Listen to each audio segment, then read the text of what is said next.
scab for the bosses, don't listen to their lies. Us poor folks haven't got a chance unless we organize. Which side are you on? Hey Taylor.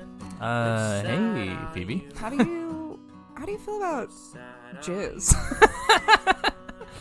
I'm a pretty big fan personally. I figured I would just say cut right to the chase. Yeah.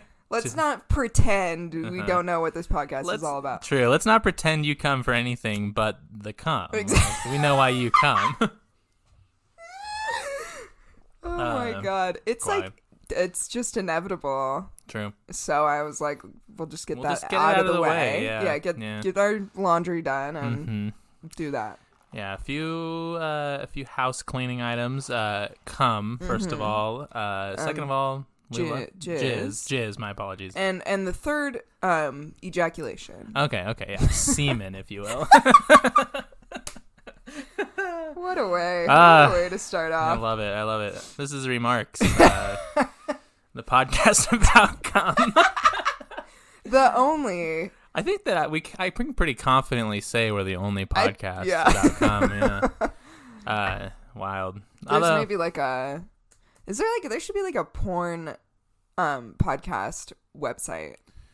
Okay. That's like audio porn. Okay. That only. That would make sense, I guess. Yeah. Because like there's porn in like book form. And then there's porn in visual form, obviously. But then it's just like the listening part. Yeah, like what if you just want to listen? I think that's to nice. the porn. It's truly beautiful. I think that's beautiful. It's like a. I think that's beautiful. It's like a ASMR kind of thing, but it's just like, sexy noises, I guess. Yeah, I'd like it to include the entire like porn story as well, though. Like yes, like very much like the like ding dong. I didn't order a pizza, yeah, exactly. or I don't have any money to pay for this pizza. I'm so sorry, Mr. Pizza Man. Mr. Pizza Man. Yeah, I'm Phoebe. That is Phoebe. I am Taylor. Again, this is Remarks. This is Remarks, our podcast. Wow. That was good. Yeah, that was good. We're obviously back in the swing of things a bit more this week. Oh, yeah. We were a little tired last week, which, I mean, if you podcast every week, there's going to be some weeks where you're a little sleepy. Yeah. You're a little sleepy guys. There was a lot going on last week, so. Absolutely. We're back and better than ever. Better than ever. Pretty much, yeah. No, yeah, definitely. So, today, we're going to tell you, little babies, about some anti-fascist movements. Woo! Woo, woo, woo. I believe this will be a two-parter episode. It definitely will be. You got to tune in next week again, unless you want to just listen to one part. I mean, unless you don't want to know the stunning conclusion. Yeah, what kind of fucking psychopath ass would listen to one part of a podcast and then just not the next part? I read halfway through books and then I quit. I don't want to know the end. I listen to only one part of a song, and then I'm just like, not interested. Don't need the last minute and a half. But yeah, I'm talking about the Spanish Civil War, and you're doing some Italian stuff, right? I am. Yeah, my ancestors. That's true. Yeah, that's true. Although, I mean, I don't know much about my lineage, if you will. Your Italian heritage. Yeah, so I don't know if like they were the fascists or the anti-fascists, I think I would hope that like it's genetic and so they were anti-fascist and that's like you just take after them now. Didn't your grandma say something funny about your lineage being Russian or something? Oh my god. Yes, that's right. We were talking about yeah. I think we were talking about the podcast, right? Around Thanksgiving we were talking about I think one of us said something about communism and my grandma goes, "Communism? No." And then she goes, "Your grandfather was a Russian." True. And I thought she was going to launch into a whole thing of like he fought against the communists. She was like, "He was Russian." He was Russian, yeah. And you're like, well, that's where so I mean you have communism in your blood. I do. It runs deep. Which is like that's why I bleed red. True. True. Oh man. Do But you yeah, want to take it away? do you want me to take it away? Yeah. I'll start us off. Sure. Hit it. Get that podcasting voice ready. Gotta ASMR it up really quick. All right, so yeah, we're talking about the Civil War, but making it Spanish. So the story of the Spanish Civil War is quite a complex one, as you might imagine, because, this was a little bit after the, American Civil War and whatnot. And I feel like with the American Civil War, like, that was a pretty cut and dry war, Like, it's very, like, South, North, slavery, not slavery. Yeah. Not too many things going on there. But, like, the majority of civil wars are more complex than that, Right. But yeah, so because of the complexity, this whole episode, I'm purely just setting the scene about what was happening, and the next episode we'll jump into the actual war. And still, we still talk about the anti-fascist stuff a little bit, obviously, but yeah, we'll get the big players set up, and then we'll jump into the juicy details next time, the succulent details. Fuck. Fuck. Yeah, it's true. We are fucking on something today. I don't know. I didn't do any drugs this morning. I didn't do my morning line of cocaine. Yeah. So. Yeah. Now, if you had talked to me Saturday. No, I didn't do cocaine. I took I didn't do any drugs. I'm pure, actually. No, Taylor and I don't I've do drugs. never done a. What is drugs? What is drugs? But yeah, so in the 1800s, Spain was a country with a very large population of rural peasants and farmers, and still operated under a monarchy, so they had a king. In 1812, King Fernando VII was the ruler, but there was a movement to create a Spanish constitution in 1812 that would take away some of the power from the king and basically move towards, like, more of a Britain kind of system. That, like, I guess Britain... the king would have still had, like, some power, but... It's, like, more parliamentary. Yeah. And that was, like, pretty common during the time to have, like, a prime minister, like, even into the 1900s, to see, like, a prime minister as well as, like, a king kind of, like, co-ruling, at least on paper, like a nation, I feel like sometimes kings also were just, like, to make the people feel better or something, But, like, the prime minister was, like, calling the shots. The actual ruler. And as with most monarchies and governments in general, there was a small group of elite that held large estates called the latifundia, I think is how you say it. Sure. As well as held most of the important positions in government. So, not much representation going on in the oppressive Spanish government, which checks out. Always fun. In addition to the attempts at governmental reform, there were there were a fuck ton of wars happening. I guess there was like three mainly, but the three Carlism wars plagued the late 1800s, which was basically a war between the proletariat and the loyal monarchist. Carlism was practiced by the conservatives and is defined as a Spanish conservative political movement originating in support of Don Carlos, brother of Fernando VII, who claimed the throne in place of Fernando's daughter, Queen Isabella. The movement supported the Catholic Church and opposed centralized government. It was revived in support of the nationalist side during the Spanish Civil War. So it was, kind of a national... I guess it'd be, like, comparable to what you would call, like, Republicans now. You know? Like, supported, like, less centralized government, which... like anarchism comes into this story too, which also obviously supports that, but is kind of in opposition to the, like, socialist big government kind of right. There was an increase in fear of communism and the left into the early 1900s, probably because of what was happening in Russia at the time, which was the Russian Revolution. This led to a military coup in 1923 where Miguel Primo de Rivera took power and turned the country into a military state so it wouldn't have to give the gross poor people rights. We don't want to give those yucky, gross, nasty poor people rights, right? Like, they don't deserve it. No, definitely not. Yeah, no, for sure. Poor people and and people who like tequila. No Yeah. rights.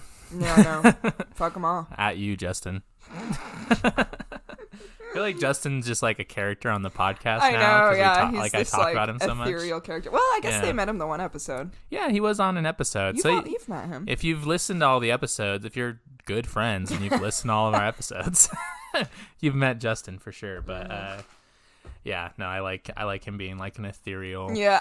Because like if someone were just listen, Drop little hints here and there. yeah, if someone were just listen to this episode, it'd be like, who the fuck are they talking about? Don't tell him. Yeah, nobody tell him. Make him work for it. Anyway, so power shifted hands as it do to a new dictator and the current king Alfonso. Well, current king at the time, I guess. Sure. Alfonso the 13th. I had to count the eyes. I could never have done that anyway, so good for you. I can do Roman numerals. Man, I fucking cannot. Really? Yeah, I don't think it's past that 5, difficult. I'm like, nah.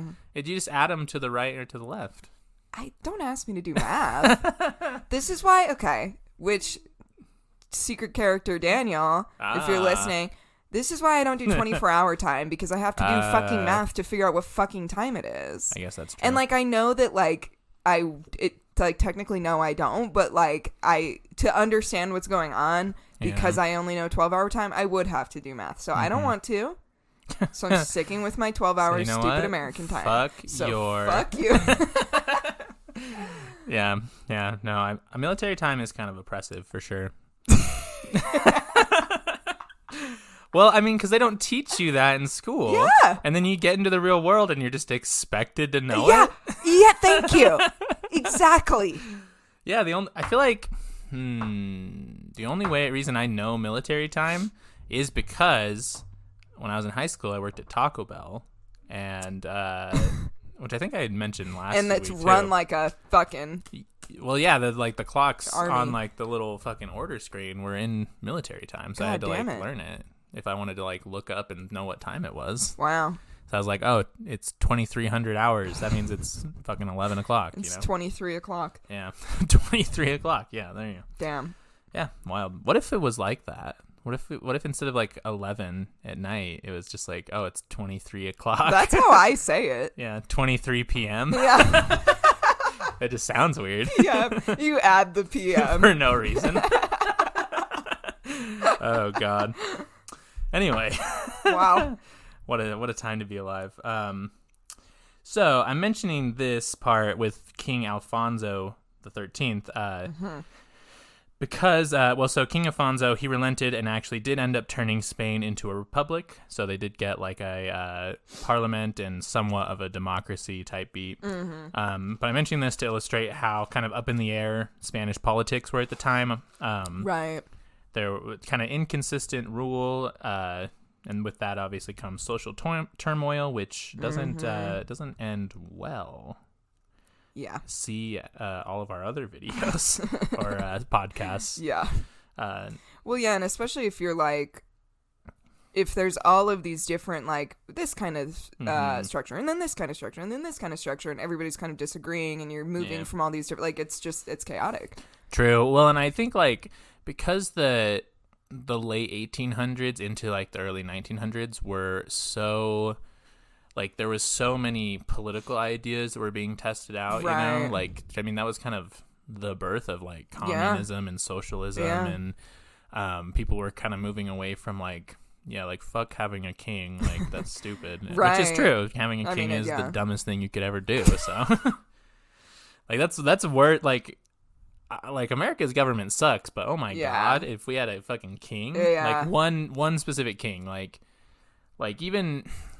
Because, you know, I mean, you could say, like, the president's kind of like the king or whatever. Yeah, but like, genuine, like, true monarchy. Like, just a true, like, whatever the king says goes. Yeah, like, fuck. Oh, my God. That's a awful. horrible idea. That's not good. It's a horrible idea. And why did we think for so long that was a good idea? Like, literally. And especially because it was just like, oh, you were born into this family and, like... Exactly. You have no qualifications? That's like the thing of it all. Like, the worst part of it all is that it's not even they were like, okay, like, this guy's, you know, kind of has some fucking good ideas or whatever. It's like, oh, this is this one dude's son of this family that's been doing this for like 10 years. So yeah, Like, yeah, well, he's got it. Oh, king dies. His son's 12-year-old king. 12-year-old king, yeah.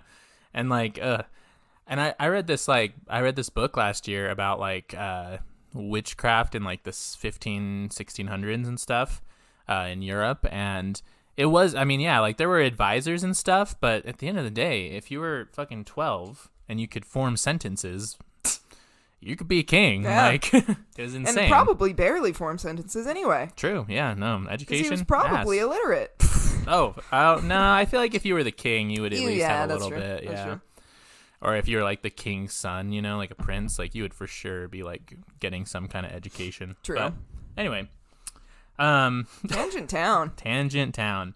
All right. So after holding the first election as a republic nation, many socialists and liberals took control of the government offices, creating the first Spanish Republic. Is the name of it? First Spanish Republic. Mm-hmm. Amidst the Great Depression, the landowners and the workers fought as they do, especially because the government was actually attempting to help the peasants in this time because, again, all of the socialists and liberals were elected to government. So Right.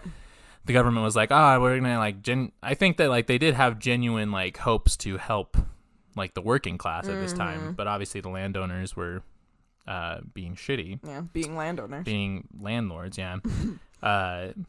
But yeah, so they had like tried to make the, you know, shorter work weeks, requiring better wages be paid to the working people.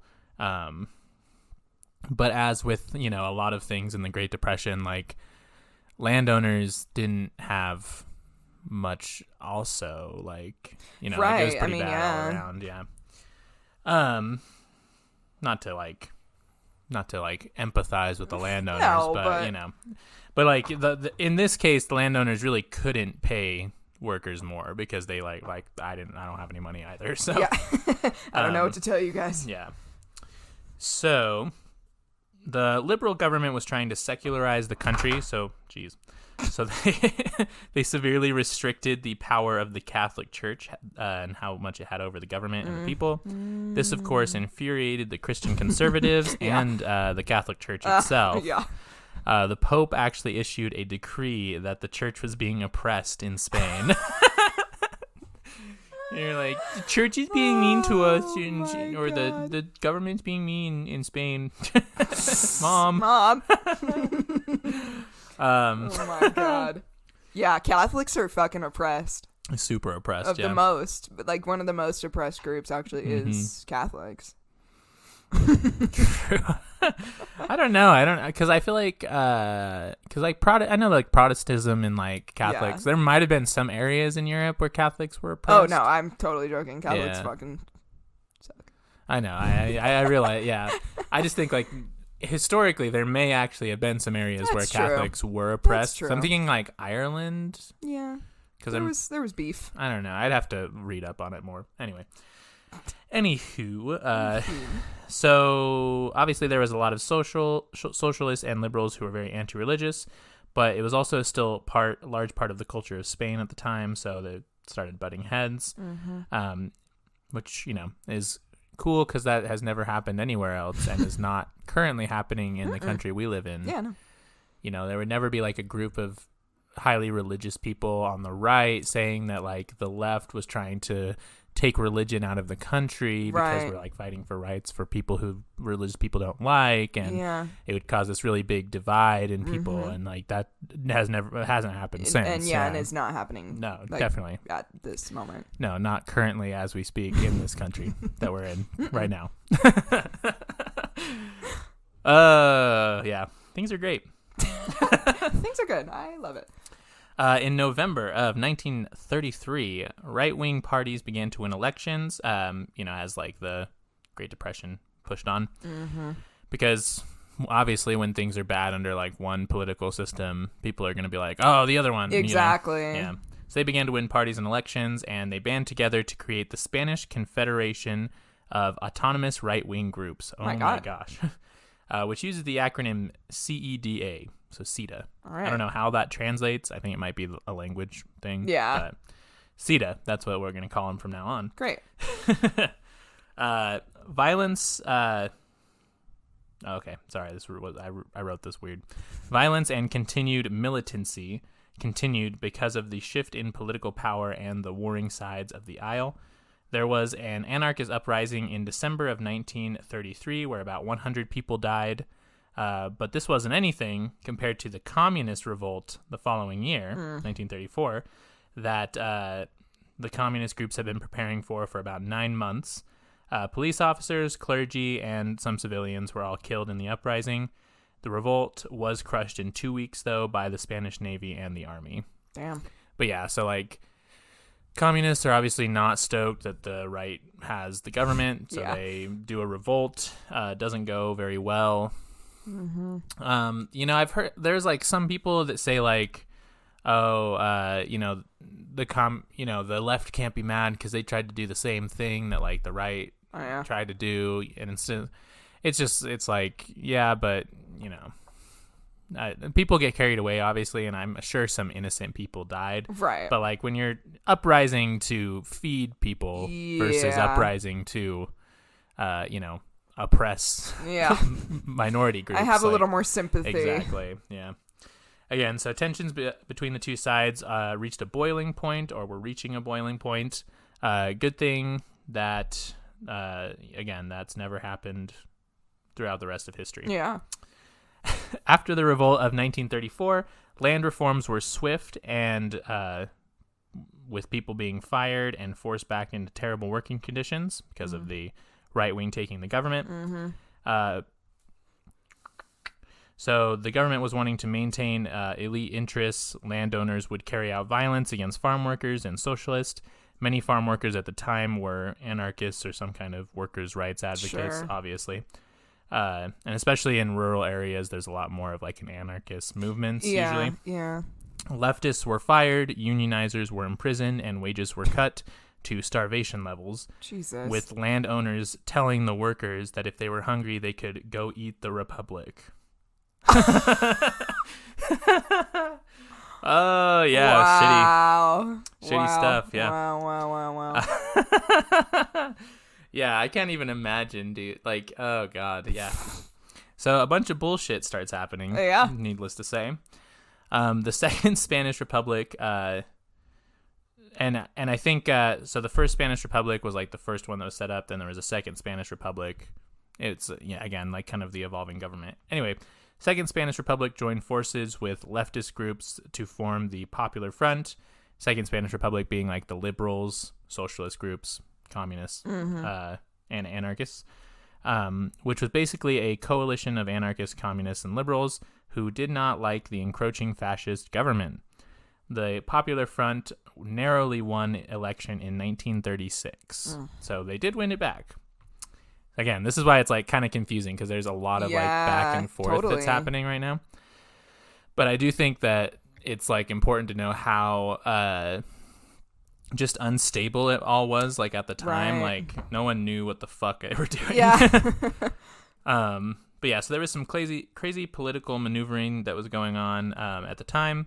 But for our purposes here, it's just important to know that the left took power once again, and the right began setting up their plans to take control of the government by non-legitimate means. Mm-hmm. I think that the constant shift in power made the right realize that they couldn't carry out their agenda with a voting system, so they had to take control by force and hold on to it, which is, again, what kind of right-wing politics leads to, is a dictatorship. They will never... Because, you know, when you're protecting the interests of a very slim population, rarely are you going to have the support of a proletariat that is voting you into power, you know? So you have to use other means. Keep it, yeah. Because leftists don't plan much, and the right-wing government left the new government with a pretty impossible situation in the country. Spain broke into chaos, with even socialists saying that it was getting like too wild on the streets. Like there was constant fighting that was happening, like, you know, street fights between different political ideologies. And again, you know, you see like some people embracing fascism and things like that. At one point, a prominent intellectual told Manuel Anzania Diaz, who was the current president under the Popular Front, that he should kill himself as a patriot act. Yeah, so again, a lot of this just to say that tensions were not good in Spain. It was rough. Shit was fucked. Yeah, it was fucked. Oh, we should, you know what else is fucked? I mean, not fucked. Ads. Ads breaks. Taking a little break. Anyway. Ads. Oh, that was good, I feel like.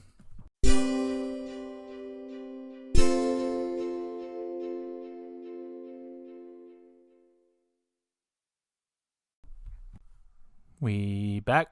Yes, we're back. Okay, nice. Sorry, I had some technical difficulties. Yeah, so capitalism, pretty awful. Not pretty a fan. Not good. Yeah, not chill, not based. Very cringe. Very unbased. Yeah. Super cringe, not very chat-like No. of the government. It's very soy energy. Soy boy energy for sure. All right, so by July of 1936, the landowners and conservatives were so done with land being taken back by force They're fucking over it. that they started to consider full-blown fascism as a viable option for the country. This obviously was bad. Was bad. It was not good. The divide between the left and the right was so vast that there were nearly daily confrontations in all regions of the country. Monk Hilary Raguer, I think is how you say the name, stated that in his parish, instead of children playing cops and robbers, they'd play leftists and rightists. Oh my god. To be fair, the Popular Front government wasn't blameless in the situation. Like, they didn't have a full-on plan for like land redistribution. So I feel like, and like the anarchists and like the farmers were like, I'm taking this land back. Like, this is mine. They were more likely to prosecute violence on the right rather than similar violence on the left. Which, you know, if you're gonna have a government, you probably shouldn't be like more fair to whatever. And again, it's like hard to like I have more sympathy for the left, obviously, but like, again, if you're gonna try to run like a fair government, like, you should probably prosecute things the same. But also I do somewhat understand. It was also said that there was a lot of illegal, air quotes, land theft, which is just that peasants were taking land from landowners. Those goddamn peasants.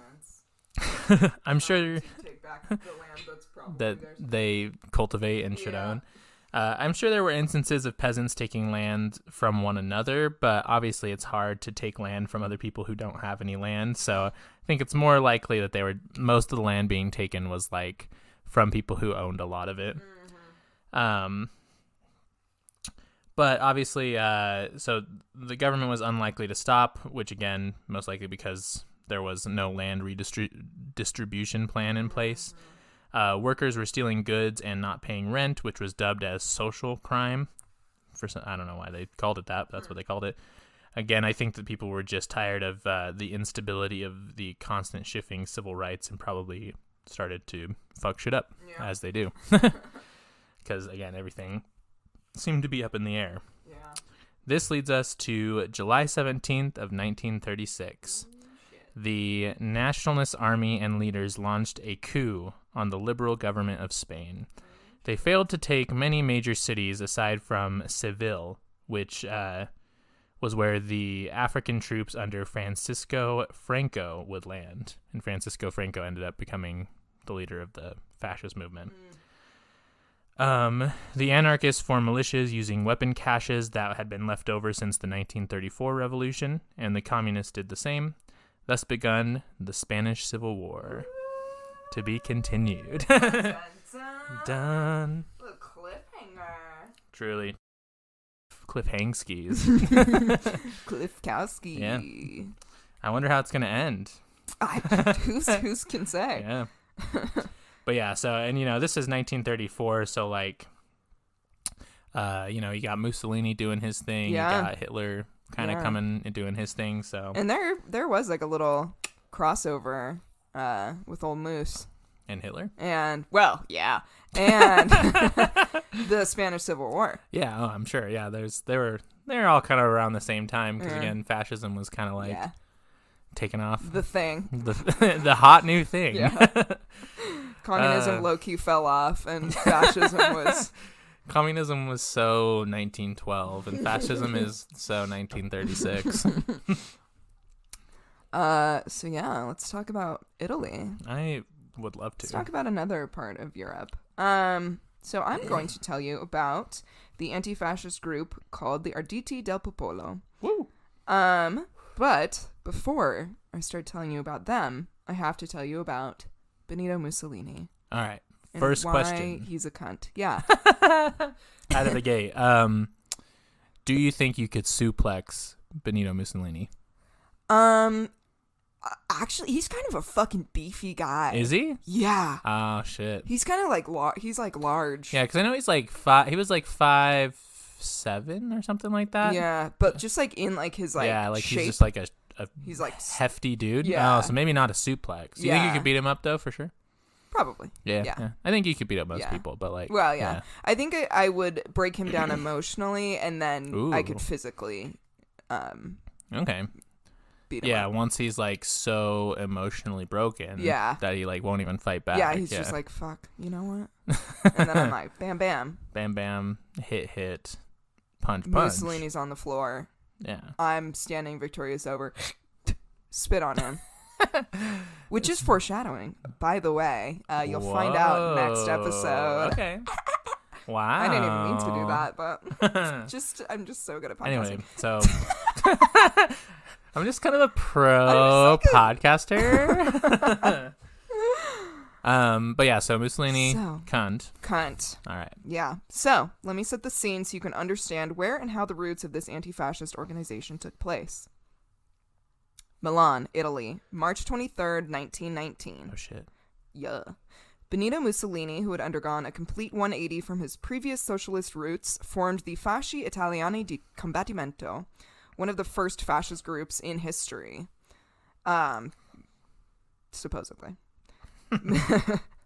Mussolini had, up until about 1914, written for socialist newspapers and had considered himself a Marxist.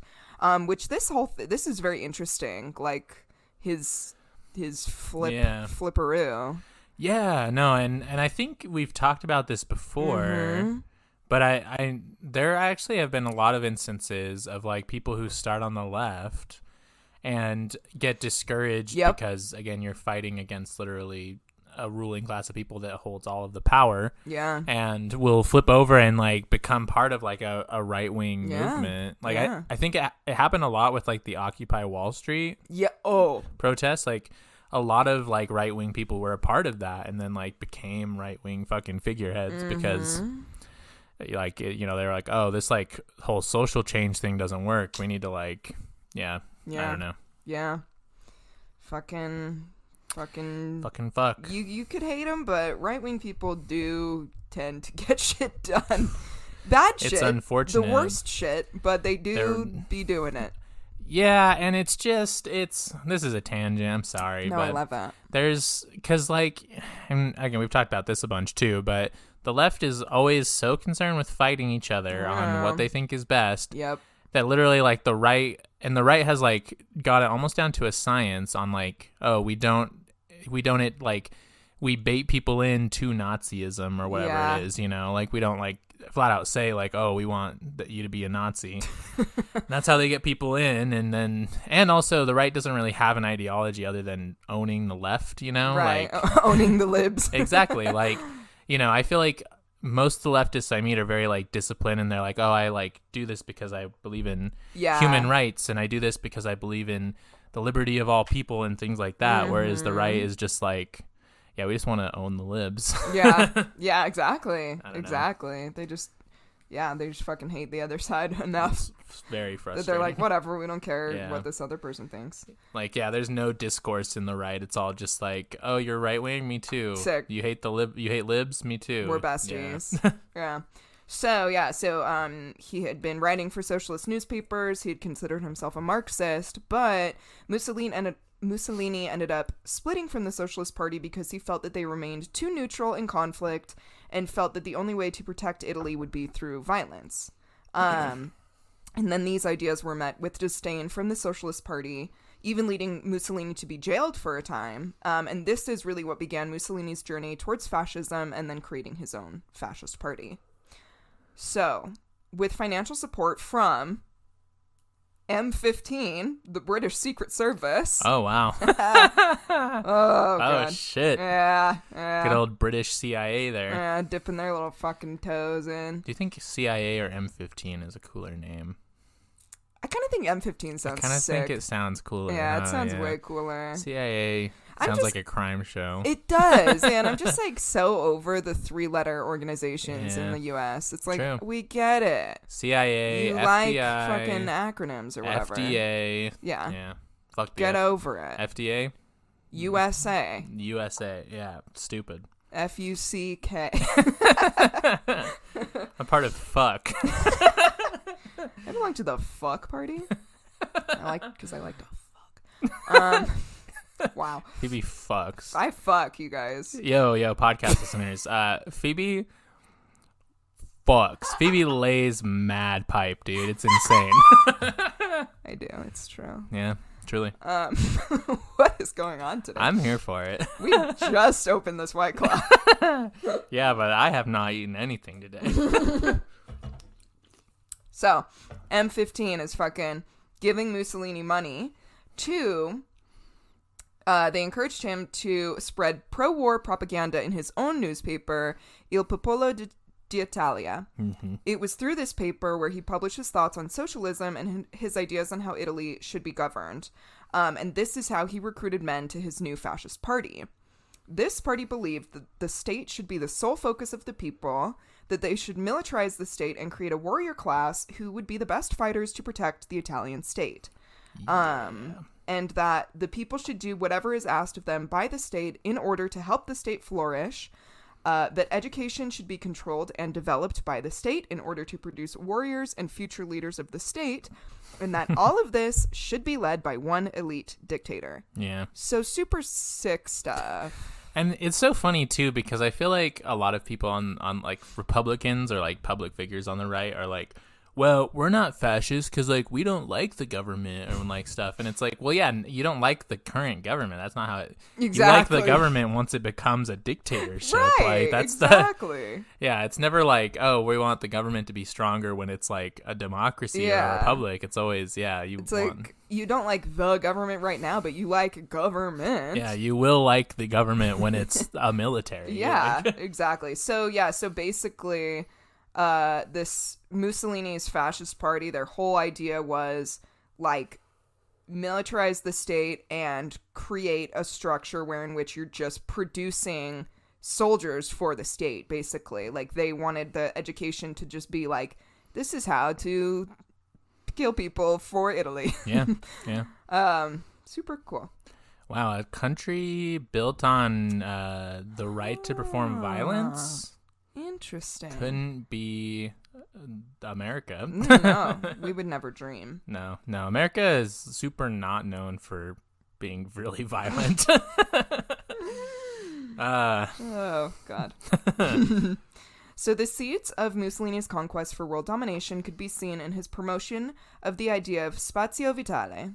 Spazio vitale, meaning vital space or living space, is the idea that a certain race of nationality is of a higher echelon and has outgrown its current boundaries and therefore is entitled to expand to other areas that lie outside, i.e. other countries. Cool. Benito Mussolini believed that the Italian race was more highly developed, educated, had better civil structure, and that by occupying surrounding areas, Italy would help to lift those people up to the better standards of the Italians. So think Americans' manifest destiny and what America still does every day to this day. True. Basically. Yeah. I mean, and like the whole, yeah, it's just like, I feel like fascism is just like colonialism, like ramped up to 11, you know? Yeah. It's like, it's just colonization. Yeah. With like scary with more like military. It's Yeah. like colonization not without even scarier because colonization. Yeah, it's like colonization without like the weird justification of it of like, oh, we're like making the world better. It's like, no, they're just straight up like, we're white people and we deserve the whole world. Yep. Like that's what Yep. it is. Like it's weird, but yeah, it's intense. Yeah. It's very intense. So Mussolini really hated the people of other races. Ooh, yeah. Oh, God. So Mussolini persuaded people of this idea by reassuring them that the Slavic people in Yugoslavia, it's like a little bit of a tongue twister there, were holding back the human race and that they were much more inferior to the Italian people. In a 1920 speech, he said, quote, "When dealing with such a race as Slavic, inferior, and barbarian, we must not pursue the carrot, but the stick policy. We should not be afraid of new victims. The Italian border should run across the Brenner Pass, Monte Nevoso, and the Dinaric Alps. I would say we can easily sacrifice 500,000 barbaric Slavs for 50,000 Italians." Jesus Christ. So he really hated the Slavic people. Ooh. Yeah. I mean, the term barbaric Yeah. and like it's very reminiscent of like how you're like Britain used to refer to like all the places they conquered like full of savages and Right. stuff. It's Yeah. very racist. Yeah, well, and yeah, exactly. Like when they came to America, that's how they referred to like the native people here. Yeah, dehumanizing terminology. Exactly. Which is how you convince people of these things. I mean, that's how the whole fucking Holocaust happened. Make people think they're not human or they're less than human. Yeah. And in case you were worried that it wouldn't get worse, Mussolini also held the idea that the rising birth rates in Africa and Asia were a threat to the white race. Of course. Yeah. Checks out. Yeah. He Jesus. said that America was doomed because the black birth rates in America outweighed the white birth rates, and he said that black people would take over America and, quote, drag it down to their level. Oh. Yeah. He fucking sucks a lot. Yeah, news alert, like, breaking news, fascism racist? Yeah. Never would have guessed it. Never would have guessed it, but yeah. So, we have Mussolini, who has recruited people who are itching to use violence to accomplish their goals, who are under the belief that Italy is entitled to the land surrounding it, and that the people occupying the land are less than and are responsible for holding back the human race. Cool, cute, quirky. Fun. And this set up Mussolini perfectly for a fascist takeover. So, on October 27th, 1922, a group of 30,000 squadristi. Wow. Squadristi. Yeah. Italian. Squadristi. Meatball. I'm making a pizza. Sorry, Italians. Nah, I'm not that sorry. I mean, my heritage is Italian, so I Yeah. guess I get a pass. Sure. Also, y'all are very white. Like, there's, if we lived in like 1930, I'd feel worse, but we don't. So. And after, well, that wasn't them, but after the movie House of Gucci, I'm just Oh yeah, you said it was bad, right? awful. One of the fucking worst movies I've ever seen in my life. I haven't even heard anything about it other than you thinking it's bad. It's it's so bad. We literally left. I don't think I've ever walked out of a movie in my entire life. And it was late. Yeah. And maybe if it wasn't late, maybe I would have stayed through the whole thing, but literally I was like, it's fucking 11:30. I don't want to Let's watch this fucking movie. bounce. Yeah. Awful Did you ask? movie. I've heard if you leave before the movie's halfway over, you can get your money back if Really? it's bad. I don't know if Damn. that's at all theaters, but I've heard some of them will give you your money back if Wow. you leave halfway through the movie and you're like, this is a bad movie. This movie fucking sucks. Yeah. Damn, you should have tried that. You should have. Next time I go see a shit ass movie. Yeah. I don't know. I can't even remember the last movie. I was just like, I can't finish this movie. Yeah, it's rare. Actually, I do. It was Seth Rogen's The Green Hornet. Do you remember that movie? I don't think I ever saw it, but it I wasn't believe good. you that it Yeah, sucked it was ass. bad. I think me and my dad were both like, this is a really bad movie. My dad will watch anything. I mean, yeah, I honestly don't hate I enjoy bad movies, but that movie was like bad where you couldn't like laugh through it. It was just like, it's not the fuck. It's not like funny bad. Yeah, like I'm just bored. Anyway, this is now a podcast where we just shit on whatever movies we hate. True. Okay, so Mussolini, he's being a fucking fascist, and he's getting his little team together, getting ready to dictate the shit out of Italy. So, October 27th, 1922, a group of 30,000 squadristi gathered in Rome to demand a fascist takeover of the government and the instatement of Mussolini as the new prime minister. The squadristi, also known as the Black Shirts, was a militia group of war veterans founded by Mussolini and led by one of his right-hand men. King Victor Emmanuel III, feeling backed into a corner and not wanting to increase already tight tensions in the country, handed power over to Mussolini, hoping to avoid a civil war. Yeah. This would obviously be a grave mistake. Yeah. And it's kind of been said, like, King Victor was he was like very intimidated by Mussolini. There was also just like a fucking lot going on at the time, and he kind of was like, yeah, he like kind of checked out. If I recall, like he wasn't like a very like present leader to begin with, and then when Mussolini was like, "Hey, I'm gonna do some dictating," he was like, "Yeah, sure, why not?" Mussolini was like, "Hey, look, I can fucking get you off the hook, man. You don't have to do this anymore." And Victor was like, does kind of sound nice. It kind of sounds sick, I do dude. kind of want to just chill now. True. I'm kind of over this whole like ruling thing. Honestly, the fact that like billionaires have so much power yet don't have to like make decisions out in the like public eye in America is kind of like the smartest thing rich people have ever done. No, they figured it out. They fucking figured out the equation to like True. They understood the assignment. They did. Just God. Unfortunately, part of that assignment was also how many people can I kill and exploit. True. So, woof. Yeah. So, as Mussolini rose to power, he quickly established an overwhelming dictatorship. He disbanded all other political parties, established a police state, and used prison time liberally.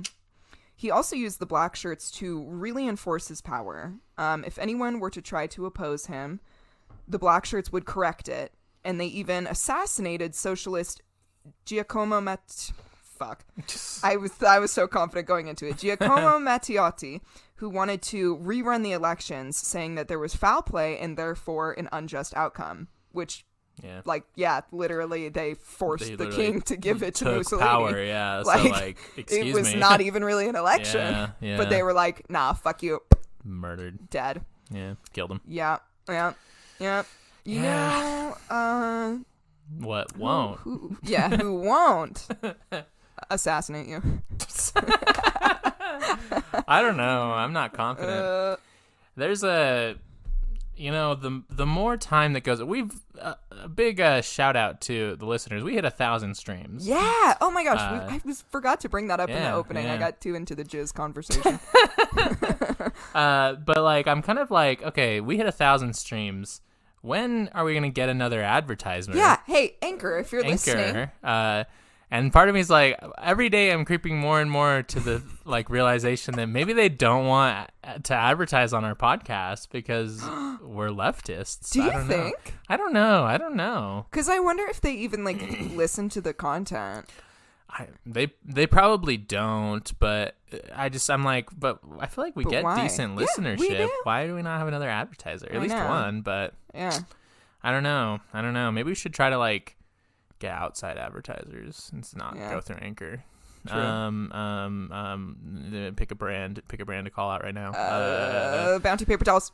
Bounty paper towels. If you if you're fucking listening, we want to advertise for you. Honestly, good paper towels. Picker upper.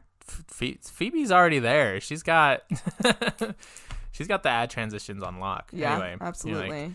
You know what will wipe up spills just as good as Mussolini wiped up the Italian people into his fascist. You know what will pick up things as good as Mussolini picked up power in Italy? Bounty paper towels. No promo, unless. And yeah, this bounty hit our line. Yeah, bang my line. Bang my line right now, or this stops. This ends here. Mm-hmm. So you could have it good, Bounty. Consider. You have until the end of the break. This 5-minute break we're about to take. So I can use the restroom and drink more of this White Claw. Starting the counter now. All right. Anyway.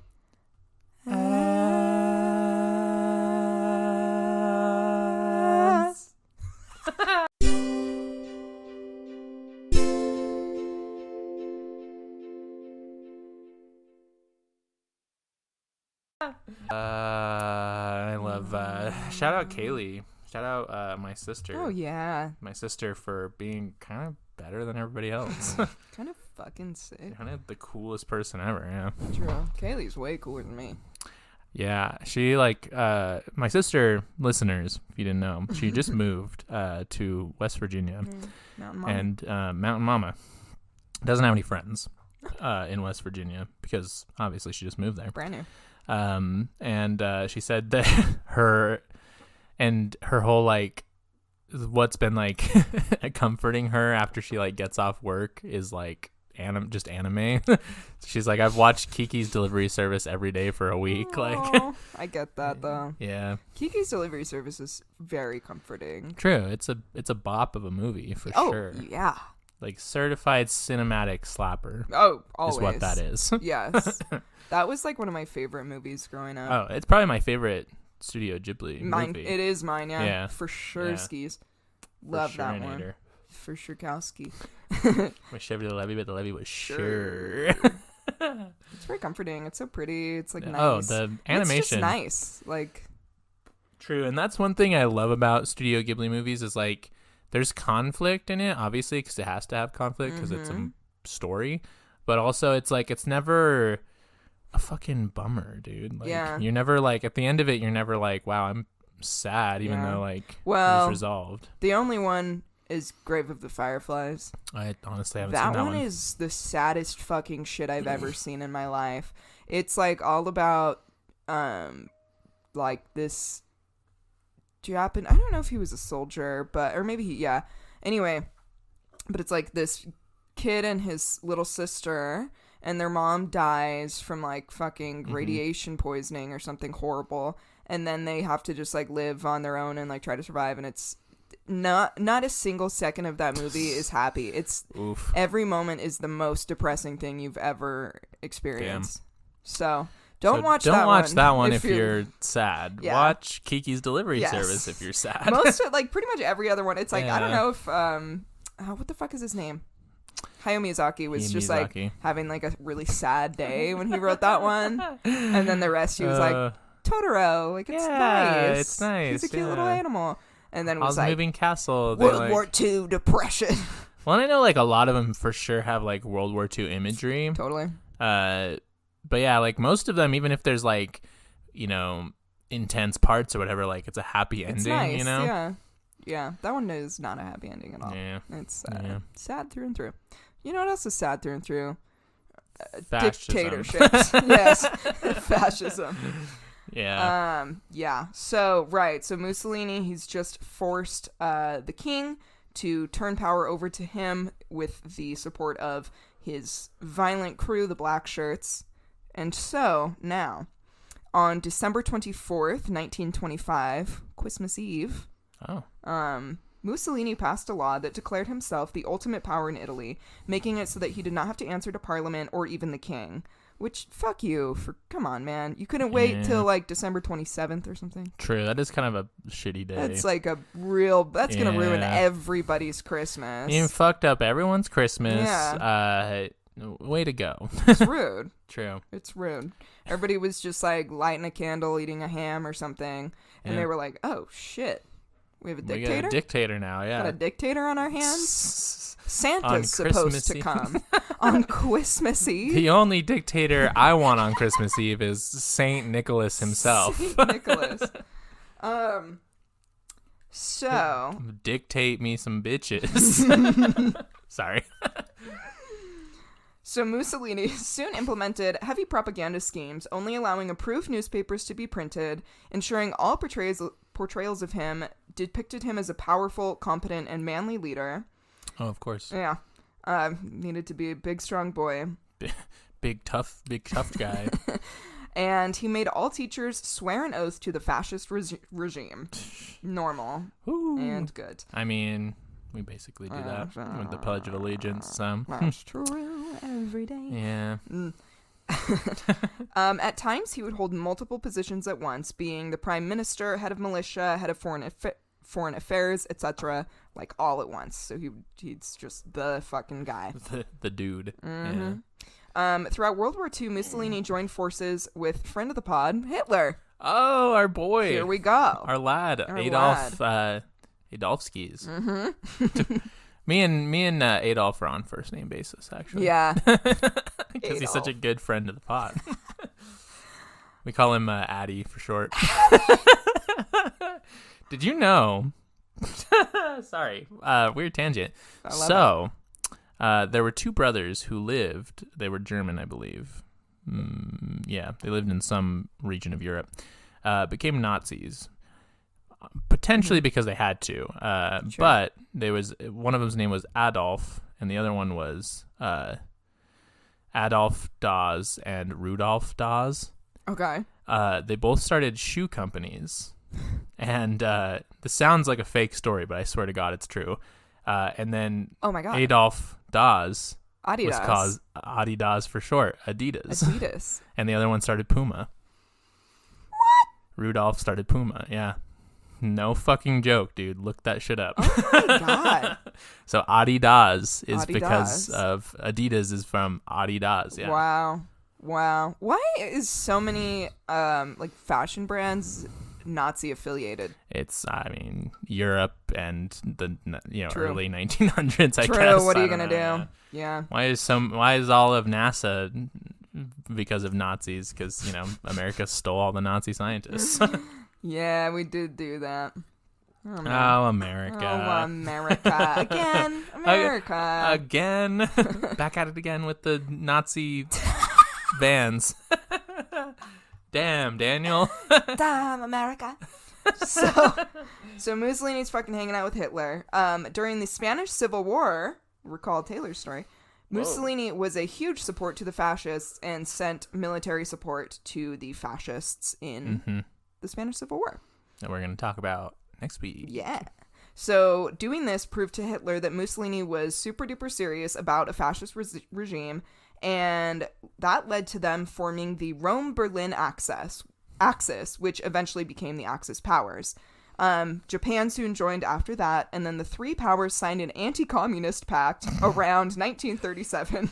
That's I'd like to believe that and I know this isn't true because now I'm thinking about the timelines and they don't match up, but that just reminds me of the friendship pact that oh my God, that the Soviet Union and China signed. That's right. The friendship pact. 30 years of friendship agreement that they signed. Let's all get our friends together and sign a friendship pact. A 30-year agreement of friendship. Yeah. Because we're all communists. Yeah. But yeah, these guys were like anti-communism. So, did that around 1937, and then following the Spanish Civil War in 1940, Germany, Italy, Japan, and several other nations signed the Tripartite Act, which joined the military forces of these nations. Which, can we all just take a minute to let it soak in how insane the world was at this time? We genuinely had two groups against each other, one called the Allies, who was supposedly fighting for democracy and against the Holocaust, and you had another group called the Axis, who was trying to carry out a fascist takeover of the world.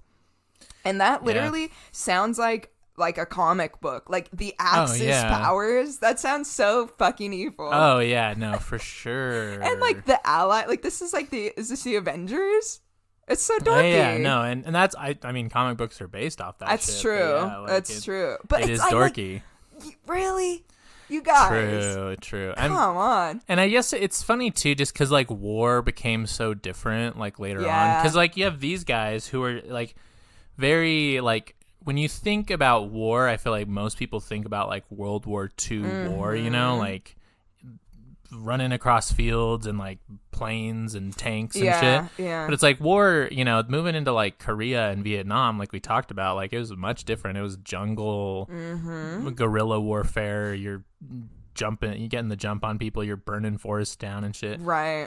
So it's, I don't know. Yeah, I feel like this is where that like classic idea of like war comes from is World War I and II. It's very true. It's very true. Yeah, it's just, I like, as I was like writing this out, I just had to take a moment and be like, that's so crazy that this is like a thing that happened where this like group of like country leaders got together and they were like, let's call ourselves the Axis. Just what the fuck's going on? Yeah, bunch of fucking dorks. Fucking dorks. So now that you have an idea of who Benito Mussolini was and how he had overtaken Italy and put it under a fascist regime, you can understand how anti-fascist groups formed and why. So, enter the Arditi del Popolo, in English, the People's Daring Ones. They were considered one of the world's first anti-fascist groups, and they were formed in opposition to Mussolini. And actually using similar avenues to how Mussolini formed his fascist party and the Black Shirts, the Arditi del Popolo used a socialist newspaper to recruit members. The ADP was a beautiful conglomeration of socialists, communists, anarchists, union workers, and Republicans. Remember back in the day, Republicans were chill. True. Truly the dream of logical leftists of today. Oh, yeah, for sure. And it's the same, like, when reading about, like, the Popular Front in the Spanish Civil War, I'm like, wow, what a world. Must be nice.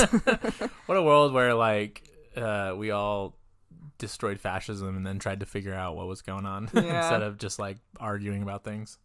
Yeah, maybe we could all take a page out of the ADP book and learn how to love each other, eh? Hey, yeah. Or at least figure out the Nazi problem at first. Least, yeah, start there. Yeah. Maybe. The ADP's main membership came from working class people in more physical labor jobs, such as farming, shipyard workers, factories, etc., which makes sense. Yeah. Workers being exploited are like, this fucking sucks. Hey, let's not be exploited. And so the ADP worked quickly to set up defenses and organize groups. By 1921, 144 groups had been set up, with about 20,000 ADP members total.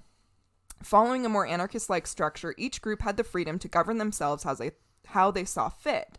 Typically, whichever party was more prevalent in that group's area would lead what that squadron was going to do. However, each member of the ADP was able to make the choice for themselves how they wanted to act, so long as the focus goal was defense against fascist threats and the protection of other members.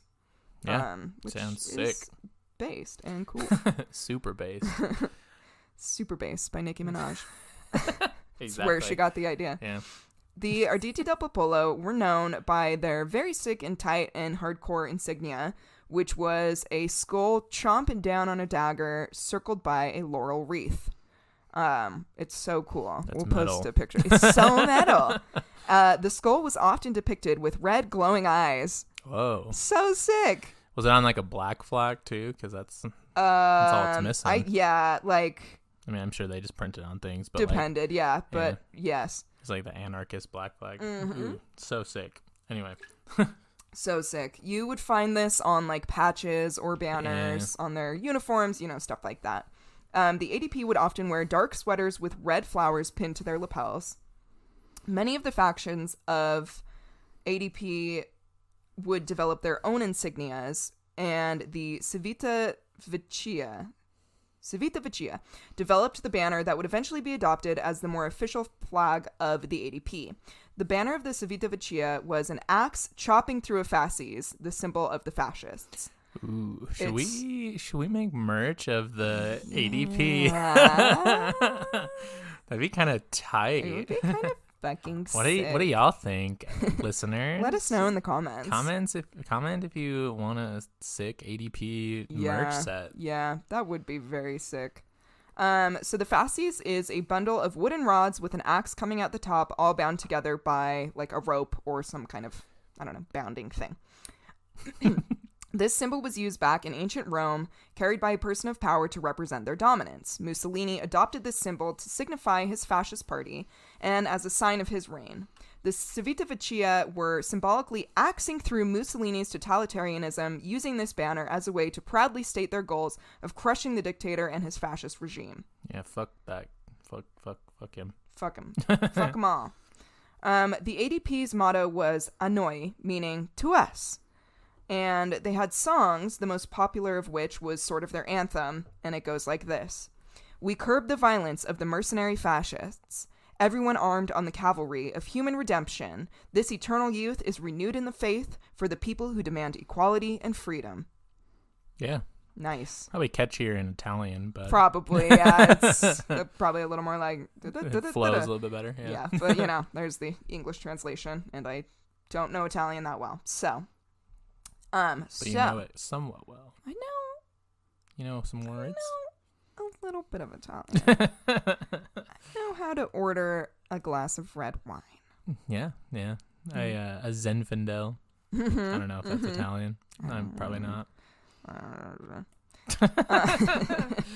So, this sort of sets the scene for who the Arditi del Popolo were, what they were fighting against, and how pretty fucking serious they were about it. Yeah. So stay tuned next week to get into what they actually did, what they accomplished, and then the fall of Mussolini.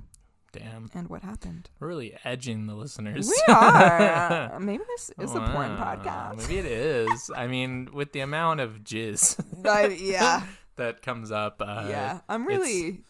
I would say I'm sorry. I'm not. I'm really not, yeah. No, I mean, I think it's fucking hilarious. If you don't like it, just don't listen to the podcast, I guess. But, like, what else are you going to listen to? Yeah. We're the only podcast that exists. Exactly. So, yeah, there's no... TV? What is that? I'm just saying two letters together. It's not a thing that exists. They're not even sequential in the alphabet. Yeah, exactly. Yeah. Books? Exactly. Gross. Who reads those? Burn them. Old people. Burn all of them. Ooh, yeah. JK, everybody. JK, don't burn your books. Please. Books are nice. Please read them. Yeah, read some good ones. Don't read bad ones. But good ones. But do read bad ones if they're funny bad. Right. Like, yes. Ben Shapiro's books I was are just gonna fucking say. hilarious. Yeah. So funny. We should honestly, because Ben Shapiro has written a lot of books about sex for someone who surprising. I'm so certain does not fuck. Ben Shapiro does not fuck. No way in hell that Ben Shapiro fucks. Yeah. Does not lay pipe. No. Unlike Phoebe, who we've already established lays mad pipe. Lay pipe. Yeah. It's a fucking sewage system over here. Not in a gross way. Just in the way of there's a lot of so many pipes. piping. Yeah. Like check your house, check all the water pipes in your house. Not as much pipe More as than Phoebe that. lays. Yeah. More. Think Multiple about houses. Yeah, think about like an entire city and like all of the pipes in the whole city. More than that. I lay way more pipe than that. True. You couldn't even try to lay as much pipe as I lay. Yeah, like honestly, like the workers, like pipe workers, like the actual working society, like industry of pipes has had to unionize against Phoebe. Yeah. Because she has such a monopoly. Yeah. On how much pipe is being laid. Right. Yeah. And I'm sorry for it, and they do deserve, all the rights in the world. Just can't help it. But though. I can't. Yeah, because you lay so much pipe. I don't know what you want me to do about it. Mysterious character Daniel. Comment, only you. Comment how much pipe has been laid by Phoebe. Ethereal secondary character Daniel of the pod. Oh man, this is a fun episode. I'm having a good time. I'm having a great night. Yeah, so that's all of it. So there you go. Yeah. So there you go. You fucking bastards. Sluts. You sluts. You dirty thirsty little bitches. True. Yeah. Wow. That's what I was gonna say. What is happening in this episode? That's what I was gonna say. Yeah. I mean, I've always said if you verbally abuse your listeners, they come back. They for will more. come back. Yeah. They love it. They love it. They love it. Yeah. You little fucking. I don't know. I'm out of insults. Same. You little fucking fucks. I'm sorry, y'all. I'm don't know not what's that happening. sorry, I guess, I'm not but- sorry at all. Taylor, Yes. if I wanted to find some tweets about this particular podcast, how would I do that? So you could follow @RemarksPod on Twitter. Mm-hmm. You could also leave a glowing review on Apple Podcasts because you're slick, yeah, hot juicy review, yeah, on Apple Podcasts because you're so satisfied after listening. Your ears are so full that you want to leave a glowing review. Yes. Yes. I also, if you want more content and you have already listened to all the podcasts, you can. Are begging for more content. I gotta calm down. You've had one White Claw. Not even the whole thing. You can definitely follow or subscribe to my YouTube channel called The Lefty Agenda. Mm-hmm. Where can we see some pictures, dog? You can find some pictures, brah, on Instagram @Remarks Podcast. We post weekly things about the podcasts that we do. You can find pictures that correlate to the episodes. You can also follow our TikTok of the same handle @Remarks Podcast. And yeah, fucking do that and have a great time. You can also subscribe to our Patreon. Yeah. There's multiple bonus episodes that are very funny. There's also ad-free episodes, and I hiccuped. True. Yeah, ad-free episodes, and we got merch in the works. Yes. That will be, first of all, dropping to patrons first. Mm-hmm.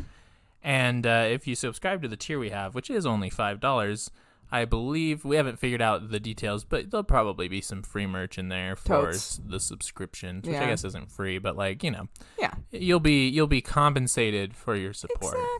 Exactly. Truly. Let's do a little shout out skis to our patrons. We got our first patron ever was Justin Vass. Love you. Boy.